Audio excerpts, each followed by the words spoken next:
2024 সালে অনার্স প্রথম বর্ষ পরীক্ষার ফর্ম পূরণের বিজ্ঞপ্তি ইতিমধ্যে তাদের ওয়েবসাইটে প্রকাশিত হয়েছে এবং এই তথ্যটি প্রকাশিত করা হয় 18 মে 2025 তারিখে জাতীয় বিশ্ববিদ্যালয় গাজীপুর অফিস থেকে এটি প্রকাশিত করা হয়।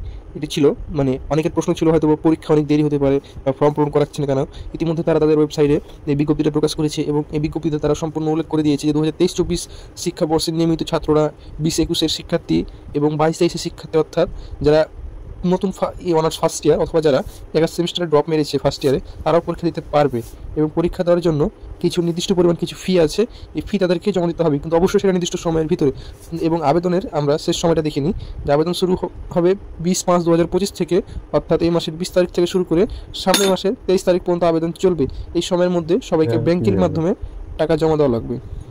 এখানে কিন্তু একটি লাস্ট ডেট ঘোষণা করেছে 30/6/2025 তারিখের ভিতরে কিন্তু এই টাকাটা জমা দেওয়া হবে। এই তারিখ পার হলে কিন্তু ব্যাংক আর টাকা জমা নেবে না। সেই ক্ষেত্রে আমাদের অবশ্যই খেয়াল রাখতে হবে যাতে তারিখ কখনো আমরা চেষ্টা করব 2-3 দিন আগে ব্যাংকের টাকাটা। অনেকেও হয়তো বলছেন ভাই ফর্মটা কোথায় পূরণ করব।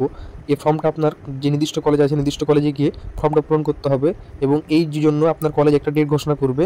আপনি আপনার কলেজের ওয়েবসাইটে খেয়াল রাখবেন যে তারা কখন আপনাদের ডাকছে, সেই সময়ে গিয়ে কলেজে আপনার ফর্ম পূরণটা সম্পূর্ণ করে আসতে হবে। এবং এই ক্ষেত্রে সবার জন্য নির্দিষ্ট ফি আসবে না। এখানে খুচরা বিভিন্ন ইনকোর্স পরীক্ষার ফি আছে, অনেকের ব্যবহারিক পরীক্ষা আছে, অনেকের নেই।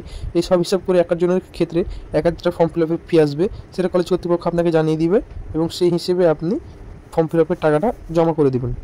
তোমাদের মধ্যে অনেক শিক্ষার্থী আছো যারা ফার্স্ট ইয়ারে ফেল করেছো, তারা কি অনার্স প্রথম বর্ষের পরীক্ষাটা আবার দিতে পারবে না? হ্যাঁ, তোমরা অবশ্যই দিতে পারবে, কিন্তু তোমাদেরকে একটি নির্দিষ্ট জরিমানা ফি সেখানে জমা করতে হবে, তাহলে তোমরাও পরীক্ষাটা দিতে পারবে।